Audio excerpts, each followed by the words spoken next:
আসসালামু আলাইকুম। আজকে এমন একটি ভিডিও নিয়ে হাজির হয়েছি একজন মার্কিন নাগরিকের ইসলাম ধর্ম গ্রহণ করা নিয়ে। চলুন সবাই দেখে আসি একসাথে।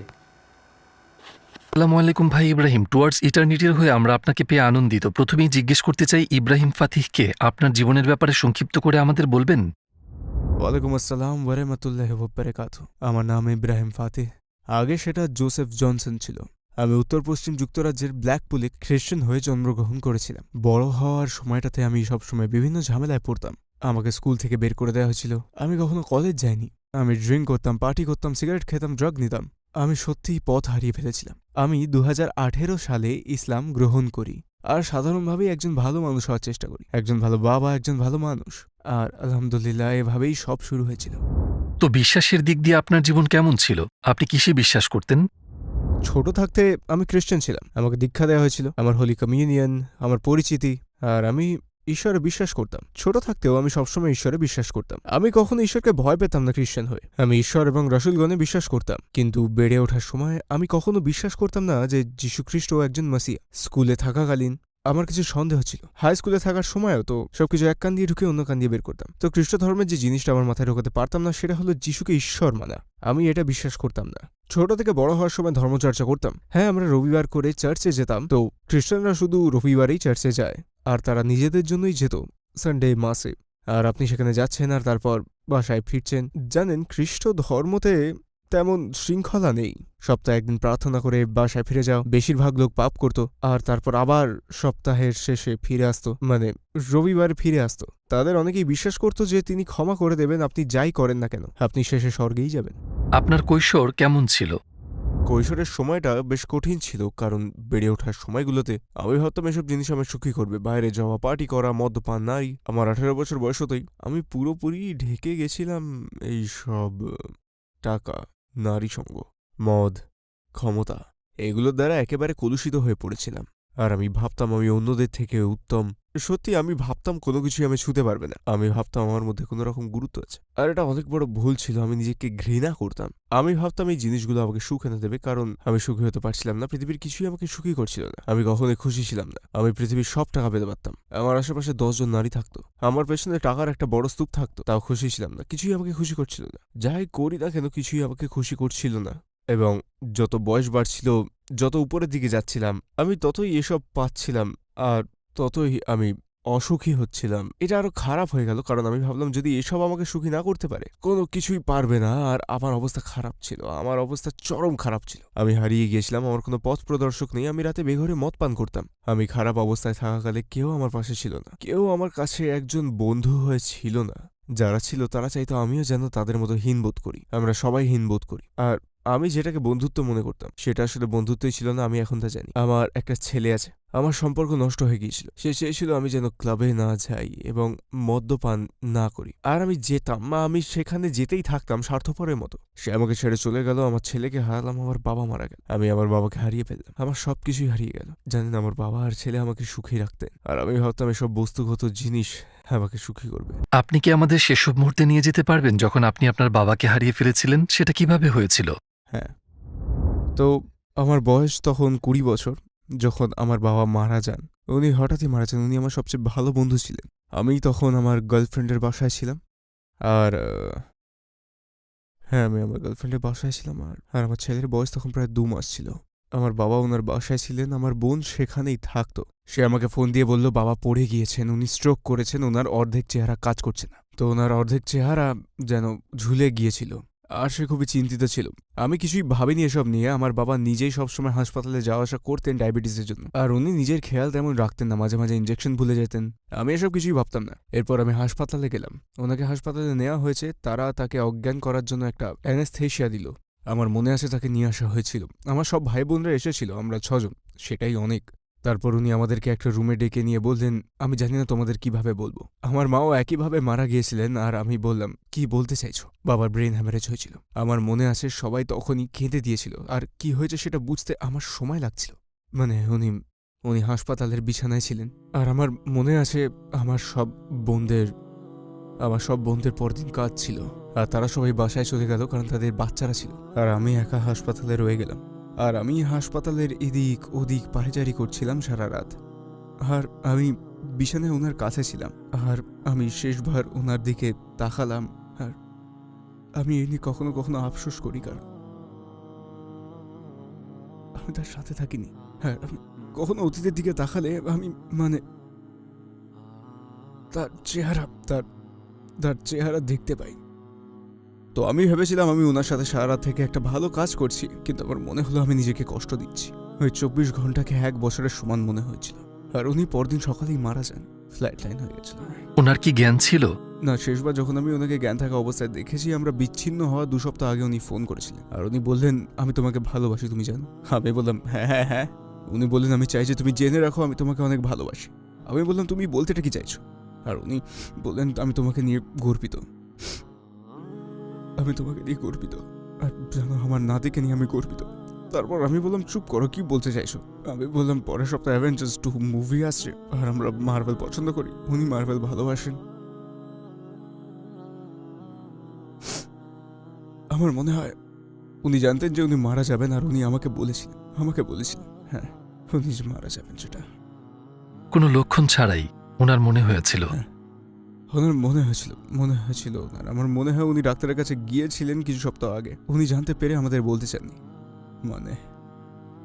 পৃথিবীর মুখোমুখি হতে আমি মোটেও প্রস্তুত ছিলাম না। উনি যখন চলে গেলেন, আমার বয়স তখন 20 বছর ছিল, কিন্তু আমার মাথার ভেতর থেকে আমি তখনও 16 বছর বয়সে। উনি মারা যাওয়ার পর অনেক কষ্ট করেছি। আমি জানতাম না কিভাবে বাঁচতে হয়, আমি জানতাম না কিভাবে মর্গেজ দিতে হয়, ভাড়া দিতে হয়। এই জন্য আমি বলেছি আমি বন্ধুদের সাথে বাইরে যেতাম, তারপর নানান ঝামেলায় জড়াতাম।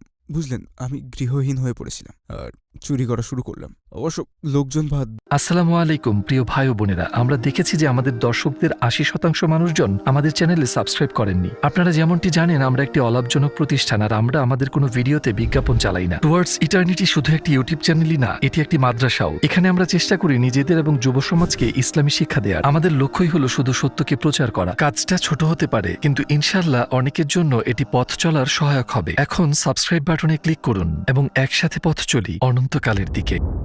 উনি মারা যাওয়ার পর অনেক কষ্ট করেছি। আমি জানতাম না কিভাবে বাঁচতে হয়, আমি জানতাম না কিভাবে মর্গেজ দিতে হয়, ভাড়া দিতে হয়। এই জন্য আমি বলেছি আমি বন্ধুদের সাথে বাইরে যেতাম, তারপর নানান ঝামেলায় জড়াতাম। বুঝলেন, আমি গৃহহীন হয়ে পড়েছিলাম আর চুরি করা শুরু করলাম। অবশ্য লোকজন বা দোকান থেকে নয়, কিন্তু আমি কিছু জায়গায় যেতাম, হ্যারার্ডস বা এমন কোনো জায়গা যেখানে একজন ধনকুবের ছাড়া কারোর কিছু যায় আসবে না। আমার পাসপোর্ট ছিল না, আমার তখন ব্যাংক অ্যাকাউন্ট ছিল না, আর আমার নিজের দেশের কোনো আইডি ছিল না। তো আমি সিস্টেমে আটকে গিয়েছিলাম। আইডি নেই, চাকরি নেই, আমি কোনোভাবেই আগাতে পারছিলাম না। তারপর আমার ব্যাংক অ্যাকাউন্ট খোলার মতো টাকাও ছিল না, আমার টাকা রাখার জন্য অ্যাকাউন্ট যেহেতু ছিল না, এইসব কাজ করতে হয়েছিল যেগুলো আমি করতে চাইনি। তারপর তারা আমাকে হস্টেলে রাখলো। আর হস্টেল এমন একটা জায়গা যেখানে সব মানুষদের রাখা হয় যাদের থাকার জায়গা নেই বা কারাগার থেকে বের হয়েছে। তবে আমার মনে আছে তারা আমাকে উইলিয়াম বুথে রেখেছিল, হোল সিটিতে। আপনি বাড়ি ছেড়ে দিয়েছিলেন কেন? আপনার কি বাড়ি ছিল না? কারণ ওটাতে মর্গেজ ছিল।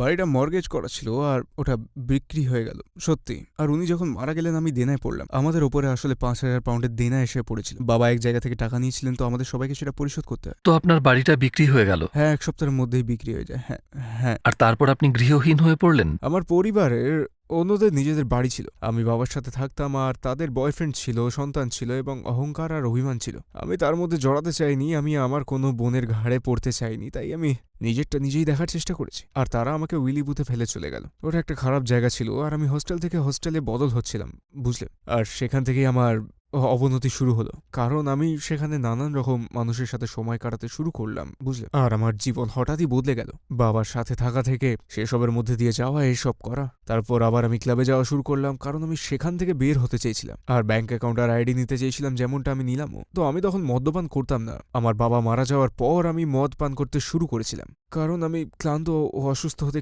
ক্লান্ত হয়ে গেছিলাম। আমি খুব কষ্ট পাচ্ছিলাম, আর অবস্থা আরও খারাপ হয়ে পড়ল। তারপর অন্যান্য জিনিসও হতে শুরু করলো। আমি পার্টিতে যেতে শুরু করলাম, আর অন্য কাজও করতে লাগলাম, ক্লাবে যেতে শুরু করলাম। এটাই বোঝাতে চাইছি আমি, বুঝলেন। আমি বলতে পছন্দ করি না, কিন্তু তখন মদ্যপান ছাড়াও অন্য কিছু করতে শুরু করেছিলাম। আমি এইটুকুই বলবো, যখন ক্লাবে যেতাম। আপনি কি কখনো রাস্তায় ঘুমিয়েছেন? হ্যাঁ হ্যাঁ, ঘুমিয়েছি। তখন কেমন লেগেছিল? ভালো না, হ্যাঁ, একদমই ভালো না। তো ব্ল্যাকপুল আমার আবাসিক এলাকা, আমি ক্লিভলি থেকে এসেছি, আর সেখানে গৃহহীন মানুষদের জন্য কোনো হস্টেল নেই, কারণ ওটা খুব ভালো জায়গা। তো আমি নিজেকে পুরোপুরি ঘর ছাড়া অবস্থায় আবিষ্কার করলাম, আর আমার সরকার, আমার কাউন্সিল আমাকে বাসস্থান দিয়ে সাহায্য করতে পারছিল না। তো আমি বার্মিংহাম চলে গেলাম। তো বার্মিংহামে আরও খারাপ পরিস্থিতি ছিল। আমি বার্মিংহামে উইলি বুথে গেলাম সেই হস্টেলে, তারপর ওয়াশিংটন কোর্টে। আর বার্মিংহামের পরিস্থিতি অন্যরকম ছিল, বুঝলেন? মানে বিগ লায়ন্স, সেখানকার লোকেরা তাদের অনেকেই তেমন ভালো লোক নয়। আমি হস্টেল থেকে বের হয়ে গেলাম, আমি ম্যাকডোনাল্ডসের বাইরেই থাকতাম। আমি এমন জায়গার আশেপাশে থাকতে চাইতাম না যেখানে আমি যাদের সাথে মিশেছিলাম এমন কেউ আছে। সেটা আগের কথা, আর আমি আর এসব করছি না, আর আমি নিজেকে সাহায্য করতে চাই। তো আমি বার্মিংহামের বাইরে গৃহহীন অবস্থায় আছি। আমার একটা ছোট টার্টলনেক জামা ছিল, আমি সেটাকে আমার মাথায় পেঁচালাম, কারণ তখন শীত ছিল, আমি জমে যাচ্ছিলাম। আর আমি কোনোভাবে সেই পুরো টার্টলনেকটাকে পুরোটা আমার গায়ে জড়িয়ে, আর আমি কাঁপছিলাম। আমার মাথা কংক্রিটের উপর থাকতো, আমার মেরুদণ্ডের নিচে সকালে ব্যথা করতো, মানে প্রচণ্ড ব্যথা। আর আমি ম্যাকডোনাল্ডসের বাইরে বার্মিংহামের বুলরিংয়ের ভেতরে তখন মহসিন নামের এক লোক আমার কাছে আসলো। সে একজন পাকিস্তানি মুসলিম ছিল, আর সে আমাকে মাটিতে দেখলো, তারপর জিজ্ঞেস করলো কি খবর। আমি বললাম ভাই প্লিজ আমাকে একা থাকতে দাও। আমি বললাম একা থাকতে দাও, বুঝলে? সে বললো না না না না না না না না। আমি বললাম তোমার এখানে থাকা উচিত না। সে আমার দিকে তাকালো, তারপর বললো কি করছো তুমি? আর তারপর আমি তাকে আমার বাবার গল্প বললাম, মানে বাড়ির কথা বললাম। আর আলহামদুলিল্লাহ সে বলল আসো আমার সাথে থাকবে। আর আমি বললাম আমি তোমাকে ঠিকমতো চিনি না। আমি বললাম তোমার নিজের বাড়ি থাকতে পারে? সে বলল আমার একটা বাড়ি আছে, আমরা অনেক গৃহহীন মানুষদের সাহায্য করে থাকি। একটা বাড়ি আছে, আর তারা অভাবী লোকদের এক একটা ঘরে রাখে। সেখানে একটা খালি ঘর ছিল যেখানে কেউ ছিল না, আর সে আমাকে সেটা থাকতে দিচ্ছিল। আর আমি বললাম কেন কেন কেন? আর সে বলল আল্লাহর জন্য, আল্লাহর জন্য। আর সে যখন এটা বলল আমার মুখে একটা হাসি ফুটল। আর আমি তখনও বুঝিনি, কারণ আমি সারা জীবন এমন মানুষদের সাথে ছিলাম তারা কখনো কিছুই করতো না। যদি না তার বদলে কিছু পেত, তারা কখনোই দয়া করে নিজের থেকে কিছু করত না। এটা অসম্ভব ভালো লেগেছিল আমার। আর সেটা আমার জীবনে প্রথমবার কেউ মন থেকে আমাকে সাহায্য করতে চাইছে। তো বুঝতে পারছো, এটা ওরা করছে কারণ তারা আমার ভালো চায়।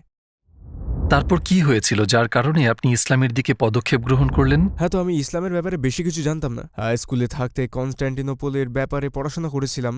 আমার ভাই মহসিন আমার সেখানে থাকার 1 মাসে ইসলামের কোনো ব্যাপারে কথাই বলেনি। লোকে বলবে আমাকে গ্রুম করা হয়েছে, মানে আমাকে চাপ দেওয়া হয়েছে বা কান ভরানো হয়েছে যাতে আমি ইসলাম গ্রহণ করি, বা মানুষ ভাববে যে তুমি কারাগারে ছিলে। মানে এটা বলছি যে এটা খুবই খারাপ, কিন্তু সেই ভাইরা তারা শুধু আমাকে তুলে আমার পুনর্গঠন করছিল, আর তারা আমাকে একটা মানুষ হিসেবে নির্মাণ করছিল। কুরআনের ব্যাপারে ওরা কিচ্ছু বলেনি, আমি শপথ করে বলতে পারি এটা। ওয়াল্লাহি তারা একবারও এর কথা তোলেনি। তারা শুধু আমাকে উঠতে সাহায্য করছে আর আমাকে জিমে পাঠিয়েছে, বুঝলে, এমন কিছু। কারণ তারা আমাকে এমন একটা অবস্থায় পেয়েছে, মানে আমি মানসিকভাবে সবসময় শক্ত ছিলাম, কিন্তু তখন আমি ভেঙে পড়েছিলাম, টুকরো টুকরো হয়ে গেছিলাম। তো জিমে পাঠানোর ফলে আমার আত্মবিশ্বাস বেড়ে গিয়েছিল সত্যি। তারপর সেই ভাইরা আস্তে আস্তে আমাকে বার্মিংহামের বাইরে নিয়ে যেতে শুরু করলো। আমি হজ হেল হ্যান্ডসওয়ার্থে গিয়েছিলাম, আর সেই ভাইরা যেন তারা আমাকে চেনে। আমি তখনও মুসলিম ছিলাম না, তাও আমাকে ভাই বলে রাখতো, কোলাকুলি করতো আমার সাথে, যেন আমি একটা পরিবার পেয়ে গেছি। আর মার্শাল্লাহ ব্যাপারটা খুব চমৎকার, খুব সুন্দর ছিল। আমি সারা জীবন চেয়েছিলাম কেউ আমায় জড়িয়ে ধরুক, বুঝলে। তারপর আমি সেটা ইসলামে পাই। আর সেই ভাইয়েরা আমাকে সত্যি ইসলামের দিকে আকৃষ্ট করেছিল। আমি সেই ভ্রাতৃত্ববোধ সেই মুসলিম কমিউনিটি ছাড়া কোথাও পাইনি। আমি আমার কোনো বন্ধুকে বিশ্বাস করতাম না। আমার বন্ধুরা প্রায় সবসময় আমাকে দিয়ে খারাপ কাজ করানোর চেষ্টা করত। ভুল বুঝবে না, মুসলিমরা পারফেক্ট নন, কিন্তু বেশিরভাগই বুঝলেন আল্লাহকে ভয় পায়। আমরা ধর্মের ব্যাপারে কথা বলতে শুরু করলাম, আর আমার বিতর্ক খুব পছন্দ, সেটা ধার্মিক হোক কি দার্শনিক। আমি বিতর্ক করতে ভালোবাসি এমনভাবে যা মানুষের পক্ষে বোঝা মুশকিল, যে কোনো বিষয়েই হোক। আমরা খ্রিস্ট ধর্ম নিয়ে কথা বলেছিলাম, আমরা ধর্ম নিয়ে কথা বলেছিলাম, মনে হতো ওটা আমাদের ছোট্ট স্পিকার্স কর্নার। আর তারা আমাকে আলী দাওয়া, হামজাজ ডেন, মোহাম্মদ হিজাব দেখার জন্য বলতে শুরু করেছিল। আমি তাদেরকে বলতে চেষ্টা করেছিলাম যে কেন বাইবেল সত্য, আর আমি কিছু বলতে পারছিলাম না। আর আলহামদুলিল্লাহ আমি কিছুই আপনি কি বাইবেলকে ডিফেন্ড করতে চাইছিলেন? আমি সেটা চেষ্টা করছিলাম না, কিন্তু তারা আমাকে কুরআন বোঝানোর চেষ্টা করছিল। আর সেই সময় আমি বাইবেলের পক্ষে বলার চেষ্টা করছিলাম, কারণ তখনও আমি খ্রিস্টান ছিলাম, কিন্তু আমি কিছুই বলতে পারছিলাম না। তারা যা বলছিল আমি সব মেনে নিচ্ছিলাম। ইসলামের আগে আমি জানতাম না যে আমরা একই প্রতিপালককে বিশ্বাস করি, আমি জানতাম না যে আমরা একই রাসূলে বিশ্বাস করি। সত্যি আমি ভেবেছিলাম তারা অন্য কিছু বিশ্বাস করে। আর যখন আমি দাওয়া দেখতে শুরু করলাম, সবকিছু আমার কাছে পরিষ্কার হতে শুরু করলো। আর বুঝলেন, মাশাআল্লাহ, এটা খুব সুন্দর অনুভূতি ছিল যে আমরা সবাই একই রাসূলে বিশ্বাস করি। আমি খুব আশ্চর্য আর চমৎকৃত হয়েছিলাম যে এই জিনিসটা কিভাবে আমার জীবনে গোপন করা হয়েছিল। আমি কিভাবে এর ব্যাপারে জানতাম না, আর আমার পুরো জীবনে আমাকে মিথ্যে বলা হয়েছে। আল্লাহর শপথ, আমি সারা জীবন মিথ্যে শুনেছি। মানে সোশ্যাল মিডিয়া আর বিভিন্ন প্রচারণা থেকে অন্য লোকজন যা বলেছে তা শুনে আমি খুব অজ্ঞ আর পথভ্রষ্ট ছিলাম। আর আমি তা ঠিক করা নিয়ত করতে শুরু করলাম। আর আমি কোরআনে সত্য খুঁজে পেয়েছি একটাই কারণ, কেবল একটা কারণের জন্য। এখানেই আমি কোরআনের সত্যটা খুঁজে পেয়েছি, যেখানে বলতে পেরেছি হ্যাঁ এটা আসল, এটা সত্য। কোরআন হেফাজ করা, কেউ যদি কোরআন বদলানোর চেষ্টা করে মুসলিমরা জানতে পারবে। আপনি একজন খ্রিস্টানকে ধরুন আর ওকে বলুন বাইবেলের একটা পৃষ্ঠা পড়ে শোনাও, মানে আপনি জানেন ওরা সেটা করতে পারবে না। এই ভালোবাসা আর আবেগই আল্লাহর বাণী সত্যিকারের রক্ষী, সেটাও হাফিজদের মাধ্যমেই। আর ব্যক্তিগতভাবে আমার ক্ষেত্রে হাফিজরাই আমাকে প্রমাণ দিয়েছে যে এই লোকেরা এই বাণী, এই কিতাবকে এতটাই ভালোবাসে, তারা সেটা মুখস্থ করেন এবং এতেই জীবন উৎসর্গ করে দেন, বুঝলেন? আর এটা আমার জন্য এটাই সবচেয়ে বড় সত্যতা। আমি অন্যান্য ভাইদের সাথে দেখা করলাম আর দাওয়া দেখতে শুরু করলাম, আর তারপর আমি শিখতে শুরু করলাম, মসজিদে গিয়ে নামাজ শিখতে শুরু করলাম। আর হ্যাঁ, মুসলিম হওয়ার আগে আমি দেখতে চেয়েছিলাম, আমি অনুভব করতে চেয়েছিলাম, মানে আগ্রহী ছিলাম আমি। মসজিদ যাওয়ার জন্য মুসলিম হতে হয় না, সবাই যেতে পারে, আপনি খ্রিশ্চান হতে পারেন, যে কেউ যেতে পারে, কোনো সমস্যা নেই, আলহামদুলিল্লাহ। আর আমি শুধু দেখতে চেয়েছিলাম। আমি প্রথম যখন মসজিদে গেলাম বেশ নার্ভাস ছিলাম, ভয়ও পাচ্ছিলাম। আমি নার্ভাস ছিলাম কারণ আমার মনে হচ্ছিল তারা আমাকে মেনে নেবে না। আর যখন সেখানে গেলাম, লোকজন এলো, কোলাকুলি করলো, মাথায় চুমু দিল, আর তারা শুধু জড়িয়ে ধরে বলল সালাম। আপনি কি আপনার রূপ নিয়ে দ্বিধাগ্রস্ত ছিলেন? প্রথম ছিলাম ট্যাটুর কারণে, কারণ অবশ্যই আমি শুনেছিলাম যে ইসলামে ট্যাটু করা হারাম। আমি ভাবছিলাম আমাকে কেউ মুসলিম হিসেবে কিভাবে মেনে নেবে, এটা আমার জন্য কঠিন হয়ে যাবে। ভাবছিলাম মুসলিমরা আমার জন্য এটা কঠিন করে ফেলবে, কিন্তু ভাবনাগুলো একদমই ঠিক ছিল না। তারা সরাসরি বলে, আল গফুর আর রহিম, আল্লাহ তাআলা অত্যন্ত ক্ষমাশীল, আপনি আগে কি করেছেন ওগুলো কোনো ব্যাপার না। আপনি ইসলাম গ্রহণ করলে সদ্যজাত শিশুর মতো হয়ে যাবেন, আপনার সব পাপ মুছে যায়, সব মাফ হয়ে যায়। এমন অনেকের সাথে আমার পরিচয় হয় যারা আগে ড্রাগ ডিলার ছিল, অপরাধী, খুনি ছিল, আর তারা এসেছে অতীতের পাপের প্রায়শ্চিত্ত করে আল্লাহর কাছে ফেরত। আর এরা জন্ম থেকেই মুসলিম। আর ওয়াল্লাহি তারা আমাকে এত অনুরাগ দিয়েছে, আমার অনেক আকর্ষণ ছিল। আমি তাদের কথা বেশ বুঝে শুনেছিলাম। মানে যুক্তরাজ্যে আমরা অনেকেই এক জায়গা থেকে আসি, আর যারা ইসলামের মাধ্যমে তাদের জীবন পুনর্গঠন করেছিল, এই ব্যাপারটাও আমাকে আকর্ষণ করেছিল। আমি অনেককেই দেখেছি নিরাময় কেন্দ্র, মেন্টাল কাউন্সিলিংয়ে যেতে, এতবার এদেরকে দেখেছি নানান রকম নিরাময় পদ্ধতি প্রয়োগ করতে, সেটা মানসিক স্বাস্থ্য হোক কি মাদক হোক, আসক্তি হোক, কোনোটাই কাজ করে না। আমি আমার ব্যক্তিগত অভিজ্ঞতা থেকে বলছি, ইসলামী নিরাময়ের একমাত্র প্রমাণিত পন্থা যেটা আমি দেখেছি, যেটা একটা মানুষকে পাল্টায়, অন্ধকার থেকে তুলে আনে, আর সত্য অর্থে অন্তর থেকে বদলে ফেলে, আর অন্তরকে ভালোবাসা দিয়ে পরিপূর্ণ করে। আর ওয়াল্লাহি আলহামদুলিল্লাহ, আমি এমনটা আগে কখনো দেখিনি। আর ওগুলো মাশাল্লাহ আমি এগুলো কখনো দেখিনি। এটা আমাকে অনেক মুগ্ধ করেছিল। এবার আমি ডক্টর জাকির নায়েকের ভিডিও দেখছি, আমি আমার টুপি পরছি, জুব্বা পরছি, আমি তখনও মুসলিম হইনি।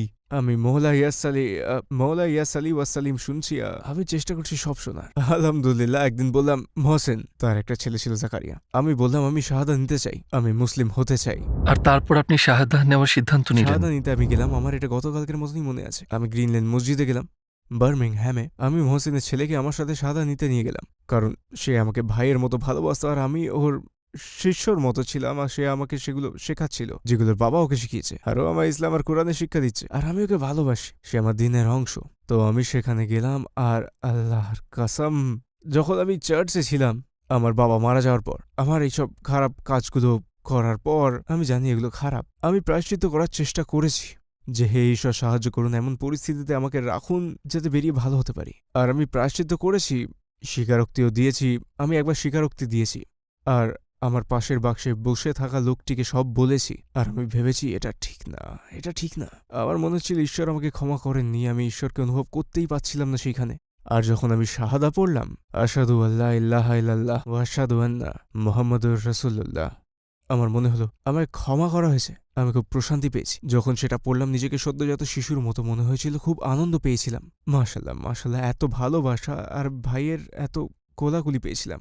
আর সবচেয়ে বড় ব্যাপার যেটা আমার মনে হলো, আমাকে মাফ করা হয়েছে, আর আমি সেটাই খুঁজে বেড়াচ্ছিলাম। মনে হচ্ছিল আমাকে মাফ করা হয়েছে, আমি নতুন করে শুরু করতে পারি। আমার অতীত আমাকে পেছন এসে তাড়া করবে না, আর কষ্ট দেবে না, আর আমাকে কখনো আর ভোগাবে না, কারণ আলহামদুলিল্লাহ আল্লাহ তাআলা অত্যন্ত ক্ষমাশীল, পরম করুণাময়। আপনার পরিবার এবং কাছের মানুষেরা আপনার ধর্মান্তরে কেমন প্রতিক্রিয়া দিয়েছেন? প্রথমে মা ফোন করেছিলেন, আর আমার বোন ফোন করেছিল। তারা ভেবেছিল আমি জঙ্গি হয়ে যাব। উনি বোঝেননি, তো প্রথমে তিনি সাপোর্ট করেননি, খারাপভাবে নয়। আমার বোনও একই প্রতিক্রিয়া দিয়েছিল, তবে এখন তারা সবাই আমাকে অনুপ্রেরণা দিচ্ছে, আর আমার মা বলেছেন উনি আমাকে নিয়ে গর্বিত। আর মাশাআল্লাহ, এটাই তো আমি চেয়েছিলাম। আপনি জানেন না কত ভালো লাগে যখন আপনার মা আপনাকে নিয়ে গর্বিত হয়, আপনার পরিবার আপনার সাথে থাকতে চায়। ওই জন্যই বলি আলহামদুলিল্লাহ, ইসলাম ও কোরআনের মাধ্যমেই আমি আমার পরিবারকে ফিরে পেয়েছি, আর তারা আমাকে ভালোবাসে। মানুষের আপনার ট্যাটুর প্রতি প্রতিক্রিয়া কেমন ছিল আপনার মুসলিম হওয়ার পর? মিশ্র প্রতিক্রিয়া ছিল। এখন বেশিরভাগ মানুষই আল গফুর আর রহিম খুব ভালোভাবে উপলব্ধি করেছে, আর কোরআনের ভালো জ্ঞান আছে, আর আল্লাহ তাআলার গুণাবলী সম্পর্কেও জ্ঞান আছে ওদের। আল হাকাম হলেন শ্রেষ্ঠ বিচারক, অন্য কেউ সেটা পারে না। কিন্তু যখন আমি উমরা করতে চাই, কিছু অ্যান্টি আছেন, আর আমি বলে উঠি, আন্টি আমি দুঃখিত, আস্তাগফিরুল্লাহ। কিছু আঙ্কেল আছেন যারা, তবে কিছু আঙ্কেল আন্টি আছেন যারা এমন করেন, কিন্তু আমি যখন বলি আমি একজন ধর্মান্তর, তারা বলে মাশাল্লাহ মাশাল্লাহ জাযাকাল্লাহ খায়ের। আমি বলি দেখুন, আমি ধর্মান্তর বলি, আপনাদের এমন করা উচিত না। জন্মসূত্রে মুসলিমরা ভুল করতে পারে, সত্যি। আমি বলি আল হাকাম। মুসলিম হওয়ার পর আপনার পুরনো অভ্যাসগুলো ছেড়ে দেওয়া কি কঠিন ছিল? আপনার কি মনে হয় একজন ব্যক্তি যদি মুসলিম হতে চায় তাহলে তার জীবনের খারাপ জিনিসগুলো না ছাড়ার আগে সেটা করা উচিত? তো ধর্মান্তর বা চর্চা করেন না এমন মুসলিম যারা দিনে ফিরে আসতে চান, ছোট ছোট পদক্ষেপ নিন। ওভাবে জিনিসপত্র ভাববেন না। আপনারা চলতে চলতে শিখে যাবেন। আপনাকে চেষ্টা করার জন্য দ্বিগুণ স্বভাব দেয়া হবে, তো হ্যাঁ 100%। আর আমার ক্ষেত্রে আমার জীবনযাত্রায় বিশাল পরিবর্তন এসেছিল। 2 বছর সময়ও লেগেছিল, বছর 2 সময় হ্যাঁ লেগে গিয়েছিল আমার সবকিছু মানিয়ে নিতে। অনেক কিছু করতে, যেমন সুন্নাহ, গান বাজনা, অনেক ছোট ছোট জিনিস রয়েছে, অনেক ছোট ছোট জিনিস রয়েছে, বুঝলে?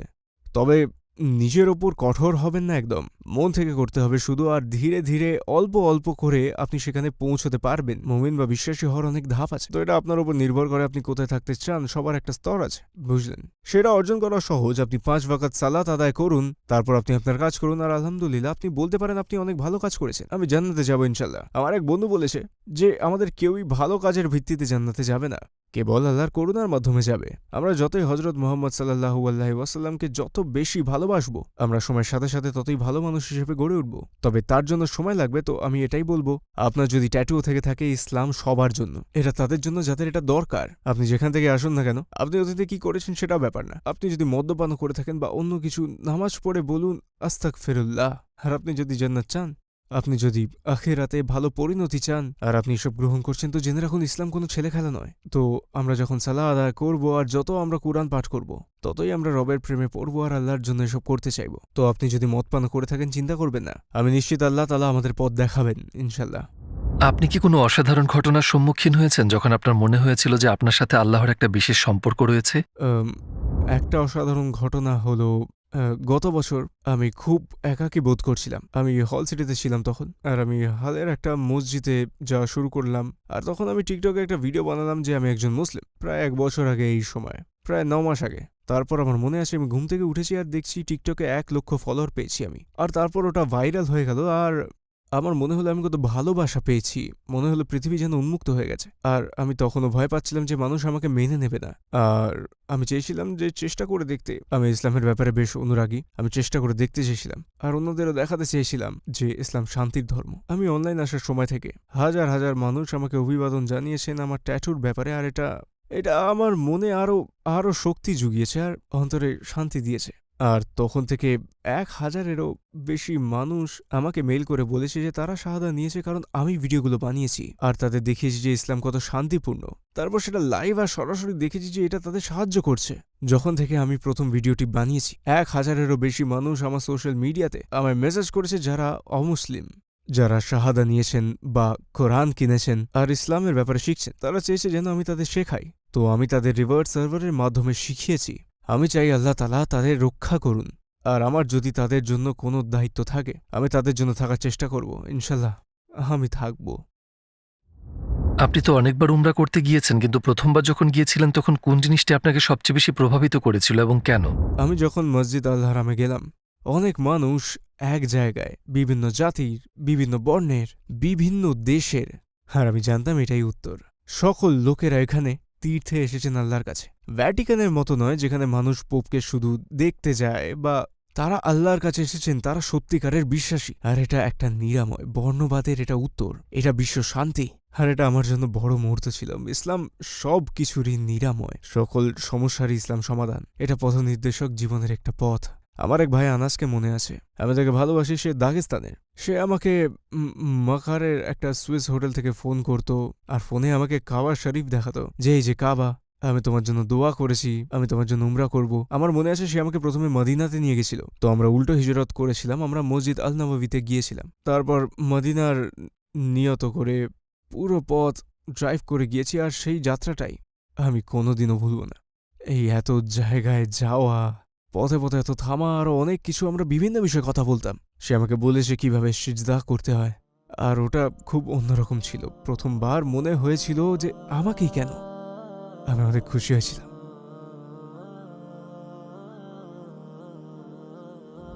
ইসলামের আগে আপনার জীবনের উদ্দেশ্য কি ছিল আর ইসলামের পর কি হয়েছে? ইসলামের আগে আমার জীবনের উদ্দেশ্য জানেন কিছুই না। কোন উদ্দেশ্য ছিল না। আমি জানতাম না আমি কোথায় যাচ্ছি, আমি জানতাম না আমি কি করব, সকালে উঠে কিভাবে চলবো জানতাম না, কিভাবে ভাববো জানতাম না, লোকজনের আশপাশে কিভাবে থাকবো জানতাম না। আমি উঠতাম, এত হারিয়ে বসে থাকতাম, জানতাম না কি করব। আমি অনেকখানি হারিয়ে গেছিলাম, অনেকখানি। আর এখন ইনশাল্লাহ আমি আস্তে আস্তে ট্যাটু সরিয়ে ফেলতে চাই, সময় লাগবে। আমি এখন ঘুরে বেড়াচ্ছি, তো আমি ইন্দোনেশিয়ায় যখন যাব আমি সেখানে স্থায়ী হতে চাই, লেজারের মাধ্যমে এগুলো বের করব। আর সেখানে আমি হাফেজ হতে চাই, আমি কোরআন পড়তে চাই, আমি একদিন ইমাম হতে চাই, আর দাওয়া দিতে চাই। আমি দাওয়া দিতে চাই আমি আলী দাওয়ার সাথে, আখিয়া ইমানের সাথে। আমি তারপর পড়াশোনা করব ইনশাল্লাহ, আর একদিন স্পিকার্স কর্নারে গিয়ে দাওয়া দিতে চাই। আমি হাফেজ হতে চাই, আমি কোরআন ভালোবাসি। আমি যখন প্রথম টিকটক বানালাম, আমার ভাইয়েরা, সৌদির ইমামরা, ইরাকের আরো বিভিন্ন জায়গার ইমামরা লাইভে আসে, আমাকে কোরআন পড়ে শোনাতো, আর সেটা আমাকে কোরআন ভালোবাসতে শিখিয়েছিল, এর সৌন্দর্য দেখিয়েছিল আমাকে। আর তারা আস্তে আস্তে আমাকে পড়ে শোনাতো, আর আমার অনেক ভালো লাগতো। সূরা ইয়াসিন, আর আমি সবগুলো সূরা পড়তে শুরু করলাম, আর সূরা ইউসুফ। যাই হোক, আমি কোরআন পড়তে শুরু করলাম, কিন্তু আমি বোঝাচ্ছি আমি কোরআনকে ভালোবাসতে শুরু করলাম, আর সেটা একটা আলাদা গল্প, বুঝলে? ইনশাল্লাহ